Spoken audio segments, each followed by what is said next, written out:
All right, hi Cancer. My name is bevybud. I'm your spiritual host here at Waterside Tarot. Today I'm doing a reading for the first half of November, the 1st through the 15th. This is a general reading for Cancer from November 1st through the 15th. I did pre-shuffle and already shuffled the cards. And while I was doing it, the one thing that kept coming to mind was like a star. I kept seeing a star like off in the distance in my mind. And to me, what it was saying is that like you have so much potential and so much within you that you don't even realize. And just to follow that path, follow your inner guidance, follow your inner tuition, and go on this path, because you can be a star, but you need to realize your own potential. So I did I did already shuffle and laid everything out. So if you resonate with what you're hearing, like the video, subscribe to the channel. You can also follow me on Instagram at bevybud, bevybud. It'll be in the description. My first 200 subscribers, I'm going to give away 10 free readings, and then I randomly give away, at least once a month, I give away free readings on Instagram. So follow me there and look out for that post. Usually on my live feed, I'll post it. All right, so let's get into this. So the present energy, again, this is for November, first half of November, 1st to the 15th. Remember that energy is fluid, so it really just a matter of how you go forward. Like how you decide to go forward. If you remain stuck, if you go the different direction, you can change it. It's also a general reading, so remember, not everything may resonate with you. Just take what does and leave what doesn't. So to start off, what I have is, it looks like you had some kind of situation, love situation. This is a Son of Wands. This is somebody that's not grounded or committed. Or, I'm sorry, Son of Wands, Son of Swords. This is the air energy. They don't have to be, this would be Gemini, Aquarius, Libra. It doesn't have to be one of those signs. They could have it anywhere in their chart, or they could be taking on this energy of somebody that's like very cold, like they're very distant. They're not willing to commit. They're not grounded. They're like that fuckboy energy. But they're very disciplined when it comes to their intellect. They listen to their intellect and they follow that. But it seems like they deceived you in some type of way. There was some kind of deception here, whether you deceived them or they deceived you. And again, remember, masculine, feminine energies can flip. So this could be, just take which side resonates with you. You could have been the one that was deceiving or the one that was deceived. So also remember that too. So yeah, somebody deceived you and like recently. And it left you in this place of feeling lost, because the challenge is you have the Four of Cups. And the Four of Cups is like about emotional boredom, but it's also about just feeling like stuck. Like you're not going forward, you're not, you're like down on your luck, feeling empty, unstable, and unwilling to be. So like this deception, this person really threw you off of your game and put you in like a negative space, like a feeling of being alone, and it's like feeling attached, like you're dependent on somebody else, and you don't need to be that way. It also could be that you're in denial about this whole situation, about someone deceiving you. You're not willing to see it for what it is, and it's causing a lot of other issues for you. Or it's addiction. You could be addicted to this person, addicted to the sex, addicted to being with somebody, but it's throwing you off. This deception, whatever this person did to you, they deceived you, they threw you off your game, and they're hiding stuff from you. If they're not hiding something, they're stealing your ideas. It's either a secret or they're stealing something from you, but you're being taken advantage of. This person's taking advantage of you. And you can see that even more with, it's funny because you have the completion of this cycle. Like in the past, you had the Nine of Wands, which is all about, like, if you look, this wasn't an easy travel to get to the moon. It wasn't, I mean, you had to go through all these obstacles, go through all these things to get to the top. And it wasn't easy. And in the past, what you did or what you needed to do was rest. You needed to slow down, have patience, and just heal and rest yourself. Like, just stay to yourself and heal from whatever you went through. This was that past energy. And I see in your mind, like, this is the 10 of Wands. And then in your mind, like, this is a card of feeling, like, very overwhelmed. Very overwhelmed, very burdened. Like, you're just push. So I feel like you didn't take that time to rest and heal. Let me clarify that, though. Clarify the 9 of Wands, past energy. Yeah. It's saying you needed to focus. The 4 of Wands, it's like finding your focus, finding that drive towards one thing. And you have the ability to do it. You had the ability to do it because this is past tense.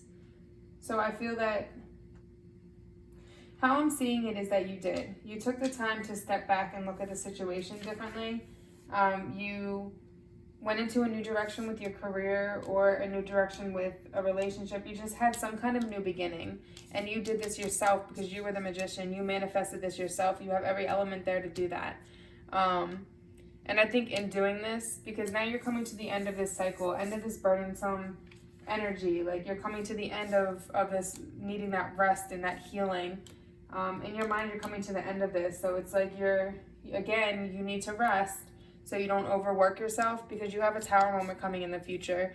And whatever, I think it has to do with this person here that deceived you and caused this hurt to you, or this denial you're going through, but it's going to come down, divinely going to come down no matter what you want. You don't have a choice. It's coming down. Clarify the Tower moment. So even if you're going to sit here in denial about it, it's going to fall down in front of you. And if it doesn't, yeah. Son of Pentacles. Son of Pentacles, again, this is like a lot of fuckboy energy. Like, Son of Pentacles is somebody that's very determined and very much about their money and drive to go forward, but they're not very loving. And then they're not grounded. They're not committed. And then it's in the reverse, so it's like almost like, and this is earth energy, so this could be like Virgo, Capricorn, Taurus. This person is just in the future, like, they're just ungrounded. They've lost their direction. If this is the same person, they've lost their direction. They've lost their drive. They've lost their push forward.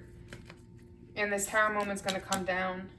But what you don't even realize, subconsciously, you're the High Priestess. This is Cancer energy, too. Cancer or Pisces. I prefer to say Cancer. But you're, like, this very intuitive person. Like, the moon guides you. And the moon is here, too. The moon guided you through this path to the end. Guided you here, even up here you have the moon and the Empress. You have the moon here. It's like the moon is trying to guide you to this illusion, this deception that this person caused on you. And you have intuitively, deep down inside, you know, but you're ignoring it. You're in denial about the truth about this situation. You can't force this to happen. You can't force someone to be with you. And the advice with all of this, one, you need to find your inner priestess. You need to ground yourself. You need to meditate, and you need to find your own power from within. Because you are a very powerful person and you don't even realize it. But on top of that, the spirits are telling you that you need to take a new direction. You need to come up with a new idea of a new direction to move passionately towards. It doesn't have to be love. It doesn't have to be career. But it has to be something that, I feel like in this sense, it shouldn't be love, because you need to heal right now. But you need to find something you're passionate about and put your energy into it. Because in your hopes, you want to move forward passionately. This is the idea of it, and this is the actual moving forward towards something passionately. So what you need to do is solidify your idea. Let's see. Clarify the Ace of Wands. Clarify the Ace of Wands. Clarify the... Ooh, that's too many. Come on, Spirit. All right, if it needs to come out, it'll come out. Ace of Wands. Clarify the Ace of Wands. Ace of Wands. One card, please. No, I'm going to take it. Yeah, look at this. I'll take it. Because the Daughter of Swords, again, this is like you are taking a new direction. You're moving passionately forward towards it, but you're using your intellect. You're using your third eye. You're using your mind. And you have this in your favor to do so. This is all advice for you. Again, the moon, and you have the sun here, and you have the sun in your external forces card. Like, you have the ability to make things turn into your favor and for you to get what you want. And the Star card, I told you, it's so funny that comes out because in the pre-shuffle, I kept seeing the Star coming out. And this is all about grounding yourself and taking a new direction and putting your all into yourself, leading and going forward on the path that you want and creating what you want.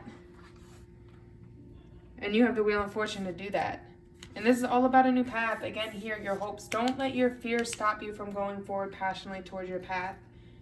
Don't let that happen. Sometimes, well, not sometimes. A lot of people let their fears stop them from being able to accomplish what they want. Go forward without fear. Push past your fears. We all have fears in life. Shoot, I had fears making these videos. But I did it because this is something I want for myself. So push past that feeling of fear and do what's best for you. Because then you have external forces as the Sun card. You had a lot of sun showing up here too. You have the sun. Where is it? You have the sun here. And you have the sun here. You have the sun and the moon. The moon's trying to guide you towards this illusion. You have the sun here with the Magician. And the sun is trying to, it's very positive card, like give you that positive energy and help you move forward on the right path in this new passionate direction. Oops, sorry. But you also need to show people who's in control. Stop letting people take advantage of you and get into your Empress and High Priestess self that you are, because this is the outcome. When you start showing people who's boss and who you are and that you're not putting up with their bullshit, you'll be the Empress. You'll get rid of all that illusion. You're lighting up the sky. There is no more illusion. And this is that person that's very feminine. Like, it doesn't mean you have to be mean to anybody. You can still show love to people, but you can still protect yourself, not allow it to go too far where you're getting taken advantage of. But this is awesome. Like, you're going to come out. When you come out on top, take the time to rest, to heal, to get yourself out of this feeling burdened and worrisome. Follow your direction. Ground yourself. Listen to your intuition. And go on this new path. Let this tower moment come down. Let this person get pushed out of your life. They don't need to be there. And find your inner strength. Like the Empress, that's what everyone wants to be. And the High Priestess, like that intuitive, feminine, loving person. Be that. You can show people love from a distance. You don't have to be mean to people. You don't have to be spiteful. You don't have to try to get them back. Why do that? Because all that is doing is hurting you. You don't need that energy inside of you. Let it go. Forgive, move on, and find the person you're meant to be with, or the situation you're meant to be in. So then we have the Rabbit. So this is recognize your significance. Again, you have the High Priestess. You have the Empress. Like, you are that bitch. You're a badass bitch. Sorry, not to call you a bitch, but you are a badass bitch. And look, what is the meaning of unicorn nowadays? Isn't that like somebody that a woman that is like untouchable, nobody can have her? And look at that shining behind you in the Rabbit. That person that nobody can have, because you've got to level the fuck up. Step the fuck up. Step your game up. Like, this person is, you want a king. Why are you dealing with a little boy? These are little boys. Little boys that don't know anything about how to be with an Empress, to take on an Empress. They don't even know how to please an Empress. Deep down, and you know it. Deep down, you know, because you're the High Priestess and you know this isn't the person for you, but you're just so attached to being in a relationship or having somebody there. You need to find your inner strength. Okay? All right, let me read on the Rabbit. What is the advice for the Rabbit? So the Rabbit... When you bring yourself into alignment, you admit a melodious tune, but I don't know how to say that word. A tune. The wisdom of the Rabbit suggests you watch your thoughts and actions. Make sure they are pure, loving, and light. Sing, hum, or speak with the intention of being in harmony with the song of the earth. Know your contribution is helping the entire universe to align in a divine right order. Unicorns love pure, innocent beings, and if you hold or think about a rabbit, a glorious unicorn will shower light and blessings on you. You may feel that your efforts are insignificant in the vastness of the universe, but they are noted and appreciated by the illuminated ones. Remember your significance. This is all about this High Priestess. Remember who you are. But remember that you don't want to put negative out into the world. You want to put positive. See everything with light. Show love. Give love. But also know when to say no. It's a matter of knowing when to say no and when you've had enough. Loving from a distance. You can walk away from somebody and still show them love. Don't let them come back like, oh, well, you're not here for me. No, because I'm putting myself first. You weren't there for me when I needed you the most. You wanted to treat me like this or go out and do whatever the fuck you wanted to do and act like a fuckboy and lie and do all that shit. Let that person go. You're better than this. All right. Namaste. I love you all.